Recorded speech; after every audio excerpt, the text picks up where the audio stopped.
কেটে গিয়েছিল। খেয়াল করো যে এখানে আমরা প্রথম আশ্রয় বচনটা বসালাম P vel Q implies P dot Q. এবার দ্বিতীয় আশ্রয় বচন কোনটা, নেগেশন পি ভ্যাল কিউ বসালাম, আর এই দুটো আশ্রয় বচনকে যুক্ত করলাম ডট দ্বারা।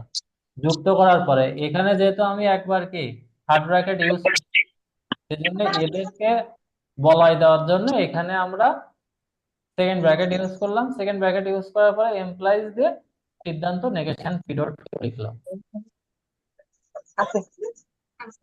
আচ্ছা, আর আর কার কি সমস্যা বলো? হ্যাঁ বলো। বিভাগের 5 নম্বরে হচ্ছে কি সব কি মানে বৈধ হবে না বৈধ আর অবৈধ কি মেনে মিলাই হবে না স্যার এটা মিলায়ে হবে, 5 নম্বরে? বিভাগের 5 নম্বরে বৈধ অবৈধ মিলায়ে হবে। বিভাগের সংক্ষিপ্ত সত্য সারণী কৌশলের স্বরূপ সংক্ষিপ্ত সত্য সারণী কৌশল। 5 নম্বর অঙ্কগুলো সব সংক্ষিপ্ত সত্য সারণী কৌশল। ওইখানে লিখতে হতো সত্য সারণীর আগে সংক্ষিপ্ত শব্দটা লিখতে হবে। সংক্ষিপ্ত সত্য সারণী কৌশল ব্যবহার করে প্রদত্ত যুক্তিগুলোর বৈধতা পরীক্ষা করো। এখন এটা তোমার কি হতে পারে, এটা বৈধও হতে পারে অবৈধও হতে পারে, যে কোনোটা হতে পারে। স্যার ওই যে সিদ্ধান্তকে মিথ্যা ধরে স্যার হচ্ছে আশ্রয় বাক্যকে সত্য বানানো, এটাই না স্যার? হ্যাঁ হ্যাঁ, এইটাই। ওইখানে 5 নম্বরে সত্য সারণী, ওখানে লিখতে হবে সংক্ষিপ্ত সত্য সারণী কৌশল ব্যবহার করে প্রদত্ত যুক্তির বৈধতা পরীক্ষা করো। লেখা থাকবে পরীক্ষায় আসবে সংক্ষিপ্ত সত্য সারণী কৌশল। স্যার অঙ্কের আগে যে স্যার হচ্ছে ওই যে 4 নম্বরে আছে যুক্তির আকার নিরাকার বলতে কি বুঝো, তারপর হচ্ছে সংক্ষিপ্ত সত্য সারণী কৌশল, স্যার এইগুলা হচ্ছে কিভাবে? এগুলো তো পড়তে হবে, এগুলো তো বই থেকে পড়তে হবে। এই প্রশ্ন তো থিওরি বিভিন্ন পার্টে পার্টে থিওরি আসবে, থিওরি থেকে আসবে। স্যার। হ্যাঁ, প্রশ্নে দেখা যাচ্ছে প্রশ্নটা কিভাবে আসতে পারে যে ধরো এরকম থাকতে পারে যে বৈধতার, এখানে থাকতে পারে যে বৈধতার আকারগত প্রমাণ কাকে বলে, নিচের যুক্তিটির আকারগত প্রমাণ করো। এখন বৈধতার আকারগত প্রমাণ কাকে বলে, এখানে 4 আর অঙ্কে 6। তারপরে সত্য সারণীর গঠন প্রণালী ব্যাখ্যা করো। সত্য সারণী ব্যবহার করে যুক্তিটির আকারটি প্রমাণ করো। তো সত্য সারণীর গঠন প্রণালীতে 5 আর যুক্তিটির ওই অঙ্কে 5, এভাবে কিন্তু 5 5 10 মার্ক ডিস্ট্রিবিউশন থাকবে।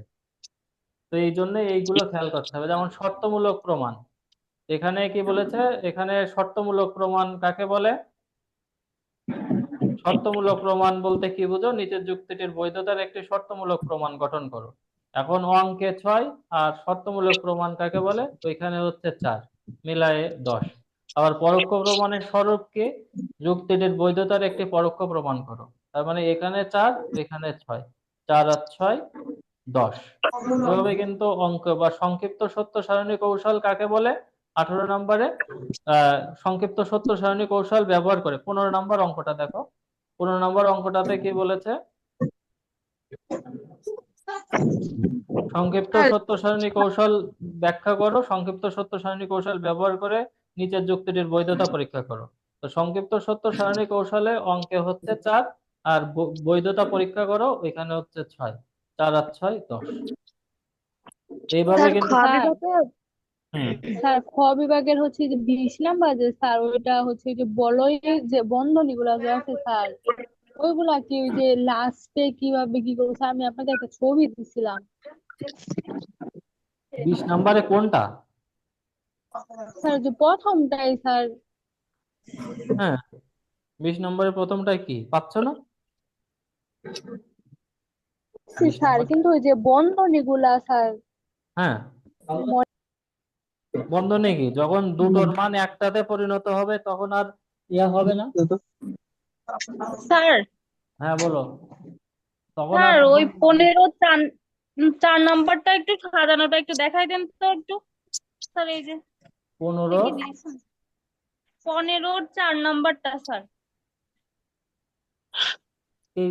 এইগুলো তো বোঝাই দিলাম, পি এমপ্লয়িজ কিউ ডট, এটা তো সত্য সারণীর মাধ্যমে আকার প্রতিবর্তী প্রাকল্পিক বচন আকারে পরিণত করে তারপরে ষোলো আর আকার লিখতে 18 হবে। একই সিস্টেম। একই জিনিস, একই প্রশ্ন করতে হবে। স্যার হ্যাঁ, স্যার গ বিভাগের 5 নম্বরের চারটা একটু বোঝাই দেন, এখানে একটু বোঝার আছে। আর স্যার খ বিভাগের 20-এর ওই যে 8 নাম্বারটাও একবার একটু বুঝাই দেবেন স্যার। 15 নম্বরের 4 কে পাচ্ছ না? 15 নম্বরের স্যার পারছি, কিন্তু ওই যে সাজানোটা হয়েছে কিনা তাই বুঝতে পারছি 15 নম্বরের 4, ধরো 4 রয়েছে 15 নম্বরের। 15 নম্বরের 4 যে অঙ্কটা রয়েছে সেটা হচ্ছে P implies Q dot P implies R। তারপরে রয়েছে P, অতএব Q ভেল R। তাহলে আমার এখানে কি, এটা তো ছোট হাতের অক্ষর, তার মানে এটা ন্যায় আকার। প্রশ্নে থাকবে ন্যায় আকারে, ন্যায় আকারের বৈধতা নির্ণয় করো। এখন আমরা যদি বলি যে প্রদত্ত জটিল প্রতিবর্তী প্রাকৃতিক বচনটির পরিবর্তে এখানে লিখতে হবে বচনাকার, বচনাকারটি হলো। তারপরে আমরা কি করব? P implies Q dot P implies R। তাহলে এখানে এখন যদি আমি এখানে ডট দিয়ে P লিখি, তাহলে এই ডট P, এই মূল যোজক কোনটা বোঝা যাচ্ছে? এই P কি এর সাথে, না এটা কোনটা মূল যোজক, এই ডট না এই ডট, কোনো কিছু বোঝা যাচ্ছে না। এই জন্য আমার এখানে দুটো আলাদা আলাদা ভাবে যাতে বোঝা যায়, এটা একটা আশ্রয় বচন, এটা আলাদা আশ্রয় বচন, এই জন্য এখানে একটা হার্ড ব্র্যাকেট দিয়ে দেবো। দেওয়ার পরে এখানে আমাদের কি করতে হবে? সেকেন্ড ব্র্যাকেট দিয়ে এমপ্লয়িজ দিয়ে কিউ ভেল আর সিদ্ধান্তটা লিখতে হবে। বুঝতে পেরেছো? হ্যাঁ আচ্ছা, আর স্যার এইবার বলতে ঐশী তুমি স্যার তোমার প্রশ্নটা আসি। ঐশী তুমি কি বললে? তুমি বললে যে স্যার ওই মান কিভাবে নির্ণয় করব। এখন মান নির্ণয় করা তো সহজ। ধরো এরকম আছে, নেগেশন প্রথম অঙ্কটা রয়েছে, 1 নম্বর অঙ্কটা 20-এর 1 নম্বর অঙ্কটা রয়েছে নেগেশন। এখানে এখানে রয়েছে negation A implies negation X, তারপরে রয়েছে vel negation B, negation B dot negation Y. হ্যাঁ, ধরো এরকম অঙ্ক রয়েছে। তো অঙ্কের ক্ষেত্রে আমরা প্রথমে মানগুলো নির্ণয় করব। আমরা জানি যে এ এর মান টি আর এক্স ওয়াই এর মান এফ। তাহলে আগে প্রথমে আমাদের কাজ করতে হবে, ব্র্যাকেটে যা আছে তাই রেখে দাও, শুধু মানগুলো বসাবো, শুধু মানগুলো বসাতে থাকবে, টি আর এফ এর মানগুলো বসাতে থাকবে। হ্যাঁ, এই যে মান বসালাম। এখন আমাদের কি করতে হবে? মানে নেগেশন যুক্ত অবস্থায় কোনো অঙ্কে সূত্র প্রয়োগ করা যাবে না। তাহলে আগে নেগেশন গুলো ওঠাও। তাহলে নেগেশন টি থাকলে এফ, নেগেশন এফ থাকলে T, vel negation T dot negation F আছে তাহলে টি। এবার negation F implies T, F implies T মানে হচ্ছে টি, মানে দুটোর মান যখন একটাতে পরিণত হয় তখন টি vel negation T dot T তে টি। এখন দুটোর মান একটাই পরিণত হয়েছে, ব্র্যাকেট আউট। তাহলে এখন কিন্তু আমরা টি ভেল নেগেশন টি এর মধ্যে কোনো কাজ করতে পারবো না। আমাকে কি করতে হবে? আগে টি ভেল নেগেশন টি আছে, এই নেগেশন টির এফ। নেগেশন ওঠাতে হবে এফ। এখন দেখো নেগেশন আছে টি ভেল এফ, টি ভেল এফ এ আমরা জানি ভেলের ক্ষেত্রে এফ ভেল এফ এ ফলস হয়, বাকিগুলো ট্রু। তাহলে টি আর এই নেগেশন আমার যেহেতু দুটোর মান একটাতে পরিণত হয়েছে, হার্ড ব্র্যাকেট ক্লোজ। এবার নেগেশন, তো নেগেশন টি থাকলে এফ। স্যার আমি এই এটাই বলছিলাম যে স্যার তাহলে এর 8 গুণবন্ধনী দিয়ে নাম্বারটা রাখবো দেখেন নাকি স্যার, হচ্ছে ওই যে 20-এর লঘু 8 বন্ধনী দিয়ে নাম্বারটা। রাখবো? আচ্ছা, আর স্যার আর আমার এখানে একটা আর প্রশ্ন আর কি আছে স্যার। সমস্যা দ্রুত বলো। আর স্যার আর কি 20-এর সমস্যা? 8 নাম্বার, 20-এর হ্যাঁ, 8 নাম্বারটা স্যার, 20-এর 8 নাম্বার। মান নির্ণয়ের স্যার অঙ্ক আমার এই হচ্ছে না। প্রশ্নে একটা সমস্যা আছে। হ্যাঁ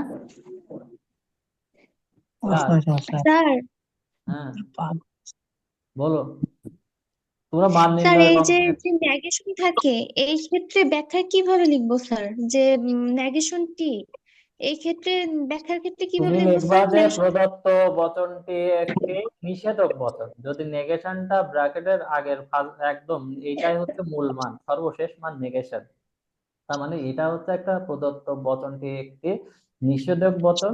দ্বিতীয় মানে এখানে বি এ বি এবং এক্স এবং ওয়াই এর মান দ্বিতীয় লাইনে বসানো হলো। তারপর সূত্র প্রয়োগের মাধ্যমে আমরা সর্বশেষ লাইনে আমরা হিসেবে প্রদত্ত বচনটির মান হিসেবে এফ পাই, অতএব প্রদত্ত বচনটি হয় মিথ্যা। এই স্যার গ যারা বিভাগের 5 নম্বরের চারটা একটু দেখাই দিন। গ বিভাগের 5 নম্বরের 4। স্যার এটা যদি আরেকবার একটু মানে আপনি বোর্ডে দেখায় দেখায় বলতেন ভালো হতো। মানে কি স্যার মানে ব্যাখ্যাটা ব্যাখ্যা লিখে লিখে দিয়েছিলাম না? স্যার ব্যাখ্যা লিখে দিয়েছেন, আমার শুধু একটাই সমস্যা হচ্ছে নেগেশনে। এটা আচ্ছা, যদি আপনি, জি স্যার। ব্যাখ্যাতে কোনো কিছুই লেখার দরকার নাই, শুধু লিখবা হচ্ছে এটা নেগেশনটাই মূল যোজক। হ্যাঁ, কারণ ব্র্যাকেটের সর্বশেষ হিসেবে নেগেশনটাই মান থাকে, তাহলে লিখবা যে প্রদত্ত বচনটি একটি নিষেধক বচন। নিষেধক বচন এখানে A B x O Y এর মান দ্বিতীয় লাইনে বসানোর পর সর্বশেষ বসানো হলো, লাইনে বসানো হলো।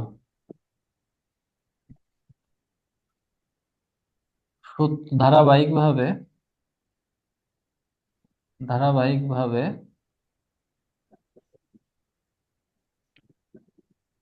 সূত্র প্রয়োগ করে সর্বশেষ লাইনে বচনটির মান মিথ্যা বা এর পাই। অতএব প্রদত্ত বচনটি হয় মিথ্যা।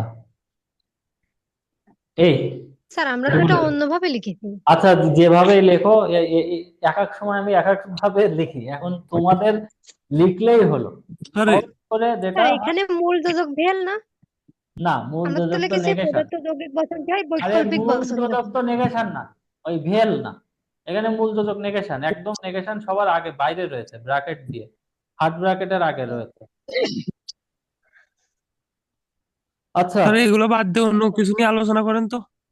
আলোচনা তো আমি তো হ্যাঁ, আজকে সত্য আলোচনা করবো না, সারণী। তোমাদের তো আমি ফ্লোর দিছি যে তোমাদের কোথায় কি প্রবলেম দেখা যাচ্ছে স্যার মেসেজে। আপনি স্টেপ বাই স্টেপ একটু এইটা আলোচনা বলো, করে যান। বলো তোমার কোনো কোথাও সমস্যা থাকলে বলো। স্যার না, আমার তেমন সমস্যা নেই স্যার, আপনি প্রত্যেকটা অঙ্কগুলো স্টেপ বাই স্টেপ আমাদেরকে একটু ধারণা দিয়ে দেন যে এইভাবে এইভাবে এখন লিখতে হবে এখন প্রথমে। স্টেপ বাই স্টেপ ধারণা কি একদিনে কি সব ধারণা হয়? আমি তো প্রথম থেকে তোমাদের বলছি কার কোথায় সমস্যা আছে। স্টেপ বাই স্টেপ তো আমি প্রথম থেকে করছি যে তোমার কোন জায়গায় তাহলে স্যার সব অঙ্কে তাহলে কি সমস্যা নেই। হ্যাঁ, বলো বলো না, স্যার এই বলো যে না। সত্য সারণীর অঙ্কগুলোকে আমি খাতার মধ্যে কি পাতালি করে করতে পারবো? হ্যাঁ, তুমি রাত করে করতে পারবে, আর ওই আড়াআড়ি করে করতে পারবে, খাতা আড়াআড়ি ও করে অঙ্ক আচ্ছা। করতে পারবে। স্যার অনেক আর সময় দেখা যায় কি স্যার স্যার, অনেকগুলা বচন থাকে তো এমনিতে হয়তো বা আটবে না, খাতাগুলা তো চিকন থাকে। আরে না, তখন যদি মানে আড়াআড়ি করবে, খাতা থাকবে এরকম, খাতা থাকবে এরকম, খাতা ধরো এরকম, খাতা এরকম আড়াআড়ি করে নেবে, এরকম খাতা থাকলে হ্যাঁ হ্যাঁ এরকম হ্যাঁ, আড়াআড়ি করে আমার দুটাই লিখবে। স্যার স্যার শাড়িগুলা কি স্যার আরেকটা পেন্সিল দিয়ে হুম, করবো? বলো। স্যার স্যার শর্তমূলক বা প্রাকল্পিক প্রমাণে সবসময় কি সিদ্ধান্ত ইমপ্লাইজ থাকবে? অবশ্যই থাকবে, শক্তিশালী বিধি বাদে। আচ্ছা স্যার। যদি শুধু শর্তমূলক বা প্রাকল্পিক প্রমাণ থাকে তাহলে বচনটা সবসময় প্রাকল্পিক, মূল যোজক এমপ্লয়িজ থাকবে। আচ্ছা স্যার। স্যার আমাকে একটু 6 নাম্বারের গ নাম্বার 18 নাম্বারটা একটু দেখাই দিয়েন তো, গ বিভাগের। এটা কত আমি নম্বর? পারি নাই। কত নম্বর? গ বিভাগের 6 নাম্বারের 18 নাম্বার। 18 নম্বর, তার মানে এটা কোনটা? 1 2 3 থাকার 4 কথা 5 প্রমাণ না। 15 15 এ এমপ্লয়িজ বিভেলসি। জি স্যার।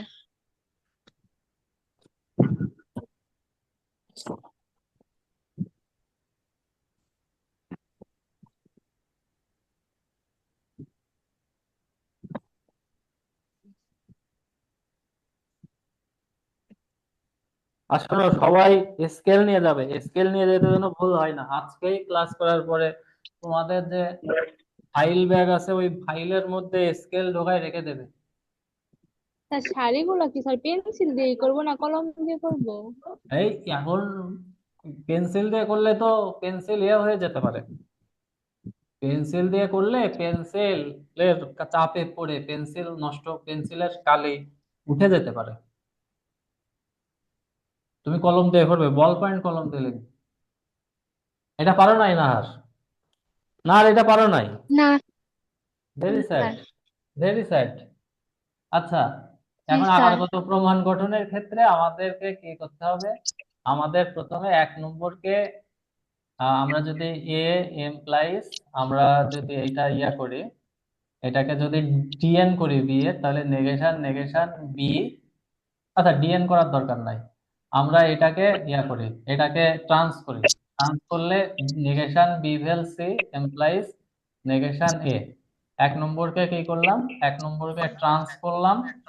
এবার এটাকে যদি আমরা ডিমর্গান করি তাহলে হয় হচ্ছে negation negation B dot negation dot dot negation B dot negation C, negation B dot negation C implies negation A. Negation তাহলে সি। 3 নম্বরকে কি করলাম? ডিমর্গান করলাম। 5 নম্বরে এটাকে যদি আমরা অ্যাপস এক্সপোর্টেশন করো, মানে 4 নম্বরকে যদি অ্যাপস করি তাহলে কি হয়? 4 নম্বরে অ্যাপস করলে কি নেগেশন হয়? B implies negation C implies implies negation A. 4 নম্বরকে কি করলাম? 4 নম্বরকে আমরা এক্সপোর্টেশন করলাম। ঠিক আছে, 4 নম্বরকে এক্সপোর্টেশন করে এবার 2 নম্বরকে যদি এক্সপোর্টেশন করি তাহলে কি হয়? 2 নম্বরকে এক্সপোর্টেশন করো, negation C implies negation B. 2 নম্বরকে এক্সপোর্টেশন করো। ট্রান্স। হ্যাঁ, ট্রান্স স্যার করবো না? Expectation trans. স্যার ট্রান্স হবে 2 নম্বরে ট্রান্স, রাইট। স্যার। 2 নম্বরে ট্রান্স করলাম, করার পরে নেগেশন বি 6 আর 5-এর এইচএস করলে কি হচ্ছে? 6 আর 5-এর এইচএস করলে negation C implies negation C implies A. 6 আর 5-এর আমরা করলাম এইচএস। এইবার 7 নম্বরকে যদি আমরা আবার এক্সপোর্টেশন করি তাহলে কি হয়? Negation C dot negation C implies negation A. 7 নম্বরকে আমরা কি করলাম? এক্সপোর্টেশন করলাম। এবার এটাকে টট করো, টট করলে কি হচ্ছে? Negation C dot negation C, তাহলে একটা নেগেশন সি তো পাবো। C sir. 8 নম্বরকে কি হ্যাঁ। করলাম? 8 নম্বরকে আমরা করলাম হচ্ছে টট, টট করে negation C dot negation C থেকে একটা নেগেশন সি পেলাম। এইবার এটাকে ট্রান্স করো, ট্রান্স করলে এখন কি হবে? জি স্যার, জি স্যার। কি বুঝতে পেরেছো? জি স্যার। স্যার আপনি 6-এর করাই 3 দিলে সব। নাম্বারটা আমার কত হচ্ছে না। কত? 6-এর 3 নাম্বার, গ বিভাগের 6-এর 3 নাম্বার। এই কি বলছো শোভা? দেখো পাচ্ছ না? না স্যার, এটা মিলাতে পারিনি। E implies F G implies F E vel G implies F মিলাতে পারছো না? না স্যার, এটা পারলাম না। শোভা কি বলছো তুমি? আমি তো হতাশ, আমি তো তোমাকে নিয়ে অনেক আশা করে রয়েছে। 1 নম্বরে ই এমপ্লাইজ এফ স্যার আমি একটু অসুস্থতার জন্য পড়ালেখার দিকে একটু পিছিয়ে পড়েছি। জি এমপ্লাইজ এফ। কি হয়েছে তোমার? স্যার ইভেল একটু জ্বর আসছিল, তারপরে আবার তার সাথে ডায়রিয়া হয়েছিল। ও, এখনো মানে পুরোপুরি ওষুধ সুস্থ টষুধ হইনি, অনেকদিন ওষুধ যাবত এটা চলতেছে। ওষুধ খাও। আচ্ছা, প্রথমে এটা কি করব? আচ্ছা স্যার। 1 নম্বরকে ইম্পিল করব, নেগেশন ইভেল এফ। 1 নম্বরকে আমরা ইম্পিল করলাম, নেগেশন জিভেল এফ। 2 নম্বরকে ইম্পিল করলাম। 5 নম্বরে এবার কম করব, এফ ভেল নেগেশন ই। 3 নম্বরের কম করলাম। 4 নম্বরের কম করো, এফ ভেল নেগেশন জি। 4 নম্বরে কম করলে তারপরে 7 নম্বরে 5 আর 6-এর কনজাংশন করো, F vel negation E dot F vel negation G. 5 আর 6-এর কনজাংশন। এইবার এফ ভেলকে করো, এফ ভেলকে কমন নাও ডিস্ট করে, তাহলে negation E dot negation G. 7 নম্বরের ডিস্ট। এইবার 9 নম্বরে ডিমর্গান করো, তাহলে E negation E dot negation negation common নাও, নেগেশন কমন নিলে কি হচ্ছে, ইভেল জি হচ্ছে, পরে কি করলাম,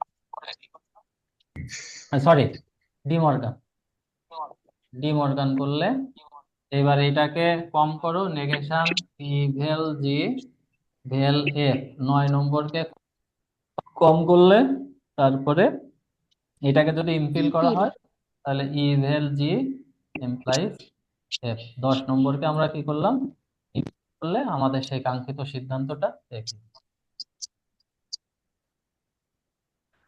স্যার এবার গ স্যার বিভাগের ক 5-এর 4 বিভাগের নাম্বারটা একটু 10-এর করে 3 দিন। নাম্বারটা একটু দেখিয়ে দেন স্যার, এটা তো কোনটা হচ্ছে না। কোনটা স্যার গ বিভাগ 10-এর 3। কোনটা স্যার গ বিভাগ 10 নাম্বার 3। গ বিভাগ 10 নম্বর, ও 10 নম্বরের ওই অঙ্কটা ভুল, ওটা ভুল অঙ্ক, কেটে দাও, ওটা ভুল অঙ্ক, ঠিকঠাক মতো ইয়ে হয় না, এটা কেটে দাও, বাদ দাও। আচ্ছা, আর কারো সমস্যা স্যার আছে? ওটা কি হবে, ওটা কি করবো না? না, ওটা করার দরকার নাই, স্যার ওটা গ তো ভুল। বিভাগের 5 স্যার নাম্বারের 4 নাম্বারটা একটু করাই দিন। হ্যাঁ, স্যার 8-এর লাস্টেরটা একটু দেখেন তো, 8 নম্বরের লাস্টেরটা। 8 নম্বরের শেষেরটা, জি জি শেষে স্যার, এটা এফ কোনো কোনো এমপ্লাইজ, ভুল আছে। শেষে এফ এমপ্লাইজ জি হবে, নেগেশন ডি এমপ্লাইজ এফ এর পরে এফ এমপ্লাইজ জি হবে, একটা আশ্রয় বচন ও- যোগ হবে। স্যার একটা ওই অতিরিক্ত আশ্রয় বচন হবে। হ্যাঁ, এফ এমপ্লাইজ জি হবে, তাহলে অঙ্ক হবে। স্যার এফ এই 8 নম্বর কি আমাদের, হ্যাঁ, এই 8 নম্বরে এটা কি আমাদের কি করানো হয়েছে? না তোমাদের 8 নম্বর করানো হয় নাই, 8 নম্বর ওটা একবারই আসছিল, ওটা বাদ দিয়ে করো। সামিয়া, তোমার কোনো আর প্রবলেম আছে? সামিয়া, তানিয়া, বাপ্পি? না স্যার স্যার আমার গ আর নেই। স্যার গ বিভাগের 5 নাম্বারের 4 নাম্বারটা একটু করাই দিন, 5-এর 4। আচ্ছা, গ বিভাগের 5-এর 4, ঠিক আছে।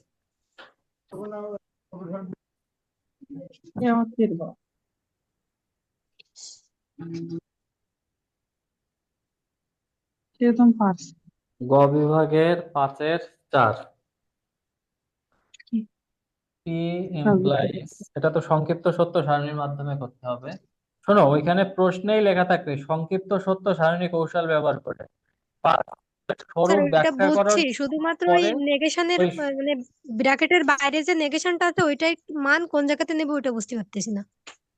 আচ্ছা দাঁড়াও, U implies negation R implies S, negation negation R dot negation S implies P, অতএব পি এমপ্লাইজ টি। দেখো, সংক্ষিপ্ত সত্য সারণী প্রশ্নেই থাকবে যে সংক্ষিপ্ত সত্য সারণী কৌশল ব্যবহার করে। আমার ওইখানে প্রশ্নের এই সংক্ষিপ্তটা নাই, ওখানে লেখা থাকবে সংক্ষিপ্ত সত্য সারণী কৌশল ব্যবহার করে, সংক্ষিপ্ত সত্য সারণী কৌশল ব্যবহার করে বৈধতা অবৈধতা নির্ণয় করো বা বৈধতা নির্ণয় করো, কৌশল। তাহলে আমাদের এই সংক্ষিপ্ত সত্য সারণী কৌশলের মেইন থিম হচ্ছে সিদ্ধান্তকে মিথ্যা বানাতে হবে, তো এটাই এমপ্লাইজ, তাহলে টি এমপ্লাইজ এফ, তাহলে পি এর মান টি, টি এর মান এফ ধরলাম, টি এফ এ এফ হলো। এখন পি আর টি এর মান কোথায় কোথায় আছে সেখানে, তো এখানে এফ আছে, পি আর কোথায় আছে, আর কোথাও নাই, আর টি এর মান কি আছে, টি এর মান এখানে, স্যার পির মান তো টি, স্যার পির পি মান এর টি মান তো স্যার। টি, ও উপরে টি বি হবে এর স্যার। মান বি এর মান টি হবে, রাইট। এখন আমরা যদি দেখি negation R dot S, negation R dot S, এখানে এফ আছে, তাহলে এফ, তাহলে এইটা কোনোভাবে যদি সত্য হয় তাহলে এটা মিথ্যা হবে। তো আমরা যদি ধারাবাহিকভাবে এটা করতে চাই, তো প্রথমে আমাদের এখানে সব থেকে সহজ বচন হচ্ছে আমাদের কিউ এমপ্লয় স্যার। তো আমরা এইটাকে যদি এটা যদি আমরা করি যে টি স্যার, টি ধরে টি কিউ ধরলে কে আবার এফ, আর এর মান কি ধরবা, টি। Sir Q K F R আর কি কি? আচ্ছা, আর এর মানও টি ধরলাম, তাহলে কি হলো, আর এর মান টি ধরলাম, তাহলে টি টি হয় স্যার, টি হয়। মান এফ ধরছি আর আর এর মান টি ধরছি। আচ্ছা, এটা টি হলো। আগে দেখি অঙ্কটা, এভাবে এই করলে অঙ্ক রাফে রাফে করবে। কিউ এর মান, আচ্ছা কিউ এর কিউ মান এর তো আর মান কোথাও নাই, কিউ এর মান এফ ধরো। কিউ এর মান এফ ধরলে আমাদের সুবিধা হবে চিন্তা ভাবনা করতে। এফ এমপ্লাইজ টি তে কি হবে, কিউ এর মান যদি আমার এখানে এফ হয়, এই জায়গায় যাই হোক না কেন এটা নিয়ে আমার চিন্তা করা লাগবে না, এটা আমি সেফ জোনে চলে গেলাম। কিউ এর মান এফ ধরলে, কারণ এমপ্লয়িজ এর ক্ষেত্রে আগে টি থাকলে পরে এফ হলে মিথ্যা হয়, কিন্তু এমপ্লয়িজ এর আগে আগে এফ থাকলে এখানে যাই থাকুক না কেন এটা লাগবে না, এখানে যাই হোক না কেন টি হোক এফ হোক এটা সত্য হবে। তাই সেফ জোনে যাওয়ার জন্য এফ কিউ এর মান এফ নিলাম। এখন আমার এখানে কোনোভাবে এটা টি আনা যাবে না, এইটার মান এফ হতে হবে। তো এইটার মান কখন এফ হবে, যদি আর এর মান, আমরা যদি আর এর মান, এইটা কখন এফ হবে যদি কি এটা সত্য ধরি হয়। স্যার? তাহলে আর এর মান কখন তাহলে আর এর মান এটা যদি সত্য হয় তাহলে এটা মিথ্যা হবে। তাহলে নেগেশনের মান কখন এফ হবে, যদি এইটার মান টি হয়, এস এর মান আমাদের কি ধরতে হবে, এফ ধরতে হবে, তাহলে এটা যদি টি হয়, সরি এস এর মানও আমাদের টি ধরতে হবে, তাহলে এটার মান কি হলো, এটার মান এফ হলো। তাহলে F dot F A F F dot F A F F dot F A F, তাহলে F dot F A F, এটা যদি এফ হয় তাহলে তো এটা এটা তো কি হয়ে যাচ্ছে, সত্য হয়ে যাচ্ছে, তাহলে তো হবে না। স্যার আর এর মান এফ ধরলে হবে স্যার। আচ্ছা, আর এর মান যদি আমরা এফ এটা ধরি তাহলে টি, এস এর মানও এফ ধরলাম তাহলে টি, তাহলে টি ডট টি তে টি ডট টি তে টি ডট টি তে টি হলো। তাহলে এটা যদি টি হয় তাহলে এইটা তখন এফ হয়ে যাচ্ছে, এফ এমপ্লাইজ এফ এ টি। এবার স্যার আমরা হয়। নেগেশন আর এর মান কি ধরেছি, নেগেশন আর এর মান আমরা এফ ধরেছি, তাহলে এই নেগেশনের মান টি হয়েছে, এস এর মান এফ ধরেছি, তাহলে টি এমপ্লাইজ এফ এ এফ, তাতে কি, আমরা তো কিউ এর মান এফ ধরেছি, তাহলে এফ এমপ্লাইজ এফ এ টি। তার মানে কি সবগুলোই, স্যার উপরে স্যার আশ্রয়ভাজনের উপরে আর আর এর এর মান টি হবে, হবে। হ্যাঁ হ্যাঁ, আর এর মান এফ হবে। আর এর মান এফ হলেও সমস্যা না, আর এর মান F, তাহলে এফ এমপ্লাইজ এফ, ঠিক আছে। তাহলে কি হলো, অতএব যুক্তিটি সিদ্ধান্তকে মিথ্যা ধরে আশ্রয় বচনগুলো মিলিতভাবে সত্য হয়েছে, অতএব যুক্তিটি অবৈধ। অবৈধ। শোনো এইগুলো ওই রাতে করে নেবে, এইগুলো রাতে করে নেবে। তো এখন পড়াশোনা করো, আগামী পরীক্ষা স্যার ভালো করে দাও। স্যার আমার প্রশ্ন ছিল। স্যার আমার একটা প্রশ্ন ছিল স্যার। প্রশ্ন তো মনে হ্যাঁ, বলো। এমএম কলেজের কারা আছে এখানে? স্যার বলতেছি এই সিট যে ক এমএম কলেজে বিভাগের 15 নাম্বার আর আছে 18 নাম্বার, আর গ বিভাগের 4 নাম্বার, স্যার একই নিয়মে করতে হবে? 15 নম্বরে বৈধতা নির্ণয় করো, খ বিভাগের 15 নম্বর একই, খ বিভাগের 18 নম্বর একই, প্রতিবর্তী করে নিতে হবে। আর গ বিভাগের 4 নম্বরও একই, গ বিভাগের 4 নম্বর একই, তার মানে খ বিভাগের 15, 18, 4 একই ভাবে হবে, একই ভাবে। স্যার স্যার আরেকটা হচ্ছে ওই যে লেখা, মানে যেমন সংক্ষিপ্ত সত্য সারণীর কৌশল কি, হুম তারপরে স্যার সংক্ষিপ্ত সত্য সারণীর এই যে অঙ্কটা দেবে, আর ওই যে হুম লেখাটা, স্যার আগে হুম লেখাটা কি স্যার বুক থেকে উপসংহার পর্যন্ত লেখা শেষ করে তারপর স্যার কি অঙ্কটা করব? ওইখানে না তো না প্রশ্নে থাকবে হচ্ছে, প্রশ্নে উপসংহার উপসংহার দিতে পারো, দিয়ে তারপরে যুক্তিটির বৈধতা পরীক্ষা করো। স্যার হ্যাঁ বলো। আমি বলছিলাম স্যার, হ্যাঁ স্যার ওই কে 11 নম্বর থেকে স্যার যে কোনো একটা অঙ্ক করে দেন স্যার। কে স্যার ফাইন বলছিলাম। 11 নম্বর, জি স্যার 11 নম্বর থেকে যে কোনো একটা অঙ্ক করে দেন, খ বিভাগ না গ বিভাগ? গ বিভাগের। স্যার ওই যে অবৈধ প্রমাণের পদ্ধতি স্যার, ওইখান থেকে স্যার। আচ্ছা, স্যার আমার আরেকটা প্রশ্ন ছিল। হ্যাঁ বলো সামিয়া, কি প্রশ্ন? স্যার এই যে আমাদের যে প্রশ্ন থাকে গ বিভাগে বৈধতার পরোক্ষমূলক প্রমাণ এরকম দিয়ে যে অঙ্ক থাকবে, হুম এই ক্ষেত্রে যদি আমরা ভূমিকা উপসংহার টোটালি বাদ দিয়ে যদি প্রথমেই বৈধতার পরোক্ষমূলক প্রমাণ লিখে ওটা আন্ডারলাইন করে ওর উত্তর লিখে সরাসরি অঙ্কটা প্যাটার্ন আকারে করে দিই, মানে ভূমিকার উপসংহার যদি টোটালি বাদ দিই তাহলে কি কোনো প্রবলেম হবে? ভূমিকা আমার এক্ষেত্রে আমার সাজেশন হচ্ছে প্রথমে ভূমিকা না লিখে উত্তর লিখবে, উত্তর লিখে তারপরে হচ্ছে যেমন তোমার এসেছে পরোক্ষ প্রমাণের স্বরূপ ব্যাখ্যা করো, যুক্তিটির বৈধতার পরোক্ষ প্রমাণ গঠন করো।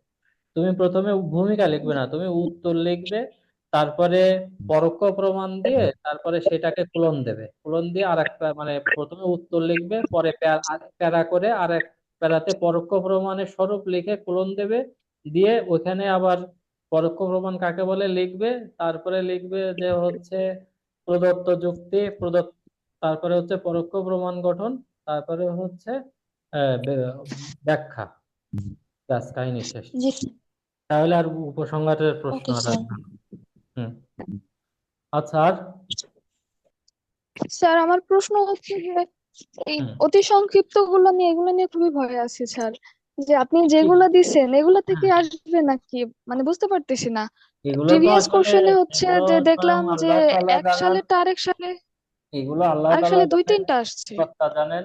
এখন আসে, এটা এখন তোমাদের পড়তে হবে, এখন পর্যন্ত আসে, বাকিটা কেউ তো আর বলতে পারবে না যে না, 100। অন্যান্য পরীক্ষা যেগুলো দিয়েছি স্যার ওগুলাতে কমন আসছে, আপনি যেগুলো দিয়েছেন ওগুলা থেকে আসছে, এই জন্য মানে জিজ্ঞাসা করলাম যে এগুলো থেকে এখন এগুলো এগুলো করলেই হবে করো, নাকি। মানুষ তো সবসময় সেফটির কথা চিন্তা করে, সেফটির কথা ভেবে যদি আরো দু একটা বেশি পড়তে পারো। স্যার আমার আরেকটা প্রশ্ন হচ্ছে যে স্যার এই যে গ বিভাগের অঙ্ক যে থাকে তার আগে তো থিওরি থাকে স্যার, হুম তো অঙ্ক দেখা যাচ্ছে যে দুই তিনটা থাকে সর্বোচ্চ, এর হুম বেশিরভাগই থিওরি থাকে। স্যার এখানে যে থিওরি গুলো দিয়েছেন প্রশ্ন এগুলো পড়লেই হবে? যেগুলো আমি দিয়েছি এরকম যেমন সত্যমূলক প্রমাণ, যখন যদি তুমি কমপ্লিট করো সত্যমূলক প্রমাণটা কি কি বুঝো এটা পড়ে যাবে, পরোক্ষ প্রমাণের অঙ্ক আসবে সেজন্য পরোক্ষ প্রমাণের স্বরূপটা পড়ে যাবে, সংক্ষিপ্ত সত্য সারণীর অঙ্ক করতে হলে ওর সাথে সংক্ষিপ্ত সত্য সারণী কৌশল ব্যাখ্যা করো বা গঠন প্রণালী, সংক্ষিপ্ত সত্য সারণী কৌশল ব্যাখ্যা এটা আসে, আর সত্য সারণীর ক্ষেত্রে সত্য সারণীর গঠন প্রণালী আসে। তো এগুলো পড়ে যাবে, এগুলো মুখস্থ করে যাবে। তারপরে বৈধতার আকারগত প্রমাণ কাকে বলে, আকারগত প্রমাণ গঠন করো, বা আকারগত প্রতিস্থাপন বিধি কাকে বলে, এরকম পড়ে যাবে। স্যার আরেকটা প্রবলেম হচ্ছে আমার, যে থিওরি গুলা যেগুলো দিয়েছেন এগুলা আগে তো পড়া হয়নি, এখন পড়তেছে এগুলো মনে থাকে না। স্যার এগুলো যদি একটু শর্ট করে দিতেন যে মানে এই গুরুত্বপূর্ণ মনে কার কোনগুলা। আছে, কার মনে আছে ভালো, কার মনে আছে, হ্যাঁ, স্যার এগুলা মানে কার মনে আছে? প্রবলেম হয়ে যাচ্ছে, তার উপরে আবার সময় কম, আবার স্যার মিম, মানে মিম লোডশেডিং নূর এর আছো, কারণে ঠিক মতো পড়তেও পারতেছি না। মিম নূর আছো, জি স্যার। তো তোমার মনে আছে, মনে আছে? কোনটা স্যার?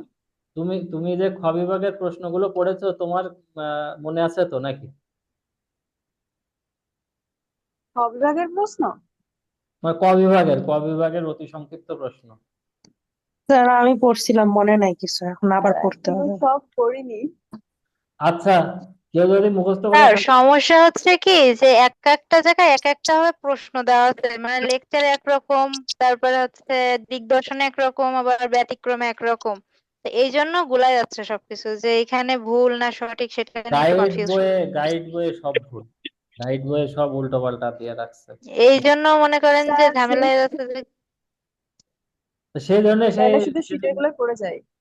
তোমাদের যা যা করানো হয়েছে সেইগুলো করো তো খাতা দেখে, আর এমনি শুধু প্রশ্নগুলো গাইড থেকে পড়ো, প্রশ্নের যে যে শীতে স্যার যেগুলো দিয়েছে ওইগুলো তো নির্ভুল, ওইগুলো পড়লেই তো হচ্ছে। হ্যাঁ আর না, ওইগুলাই পড়ে যাবে।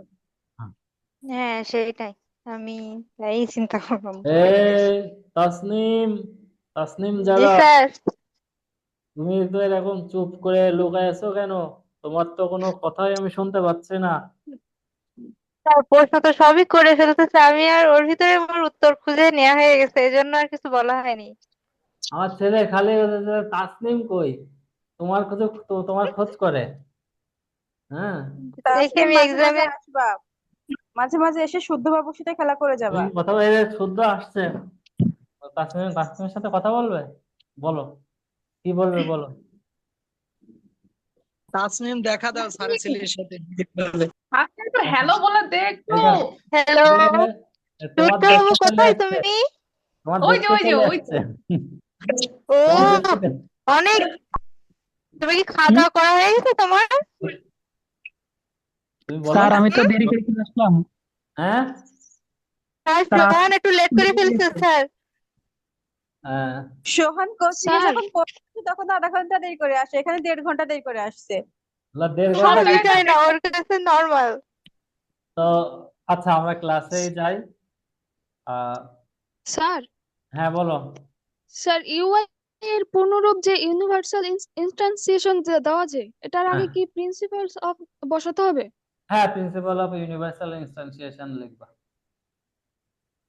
আর যদি এটা মানে এইটুকুই লিখি ইউনিভার্সাল ইনস্ট্যান্সিয়েশন, তাহলে কি ভুল হবে? তুমি ভুল লিখবা কেন, তুমি এটাই লিখবা, প্রিন্সিপাল অফ ইউনিভার্সাল ইনস্ট্যান্সিয়েশন। জি স্যার, না এখানে শীটে আচ্ছা এভাবে দেওয়া তো এই জন্য জিজ্ঞাসা আচ্ছা, করলাম। আর আর কারোর কি কোনো প্রশ্ন আছে? স্যার অস্তিত্ব আর বিশেষ কি একই স্যার? হ্যাঁ, অস্তিত্ব আর বিশেষ একই, আর সত্তা আর সার্বিক এক, ও সরি আচ্ছা সার্বিক স্যার। একই আর অস্তিত্ব সত্তা এক। স্যার যোজক আর হ্যাঁ। আপেক্ষক এইটা হচ্ছে একটু প্রবলেম হচ্ছে সংজ্ঞার সময়। যোজক এটা মানে কি হচ্ছে, দুইটাই কি একই? যোজক মানে হচ্ছে যে ইমপ্লাইজ ডট ভেল, এগুলোকে যোজক বলে। আর দেখা যাচ্ছে যোজক ভেল ডট এগুলো দ্বারা যে গঠিত, যে এগুলো দ্বারা গঠিত বচনের আকারকে, এগুলো দ্বারা গঠিত বচনকে বলা হয় যৌগিক বচন, আর যৌগিক বচনের আকারকে বলা হয় বচনাপেক্ষক। স্যার আচ্ছা, সার্বিক নিদর্শক হবে নাকি নিদর্শন হবে? সার্বিক সার্বিক মানব বিধি 4 প্রকার, এখানে প্রথমটা সার্বিক নিদর্শন লিখবো না নাকি নিদর্শক লিখবো? নিদর্শন, সার্বিক নিদর্শন, নিদর্শন। দর্শন লেখবা, দর্শন, দর্শনের আগে নি। আচ্ছা আচ্ছা আর কি? নিদর্শন। স্যার আরে এই বলো, এটাই, আর কিছু? আর কি? স্যার আমার ওই স্যার 11 নম্বরের অঙ্কটা করাই দিয়েন স্যার, যে কোনো একটা অঙ্ক। 11 নম্বরের অঙ্ক, আচ্ছা করাই দেবো। জি স্যার। 11 নম্বর ফাইমের অঙ্কটা নিলাম। আর আর কারোর কোনো অঙ্ক আছে? স্যার 8 নাম্বারের 1 নাম্বারটা একটু করাই দিলে ভালো হতো। 8 নম্বরের 1 নাম্বার, আচ্ছা 8-এর 1 আর 11-র তোর প্রথমটা করাই দিই। আর স্যার গ বিভাগে 10-এর 5 নাম্বার সিদ্ধান্তে ওটা কি nx.px হবে নাকি ভেলি হবে? ভেলি হবে, ভেলি হবে। কোনটা? স্যার হ্যাঁ হ্যাঁ, 10-এর ভেল হবে। 5। ওটার আগে একটা সার্বিক মানক হবে, অতএবের পরে একটা সার্বিক মানক এক্স দিয়ে ফার্স্ট ব্র্যাকেটের মধ্যে থাকবে। জি স্যার। এটা এক্স দিয়ে থাকবে। আচ্ছা তাহলে বললে 8 নম্বর থেকে কে করতে বললে? 8 নম্বরের প্রথমটা জি স্যার আমি কে? তাসনিম। আচ্ছা ঠিক আছে।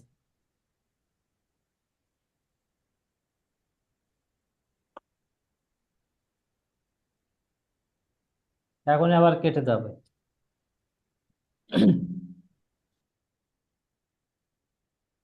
এটাই ভালো হয়েছে নাকি? বর্ষা বাদলে আসা যাওয়া অনেক সময় নষ্ট হতো। জি স্যার। জি স্যার। বাপ্পি, বাপ্পি রায়, বাপ্পি রায় ঘুমায় গেছে। তুমি তো কিছু বলছো না। স্যার সব উত্তর সবারটা জানাই শুনছি গেছে স্যার, এই জন্য। হ্যাঁ, সবারটা শুনছি স্যার। বাপ্পি কেবল স্যার সবাই যে গুনছে। পরিমাণে অঙ্ক করেছে, আমরা এখনো শুরু করতে পারিনি স্যার। এ প্লাস আমি আমার এখনো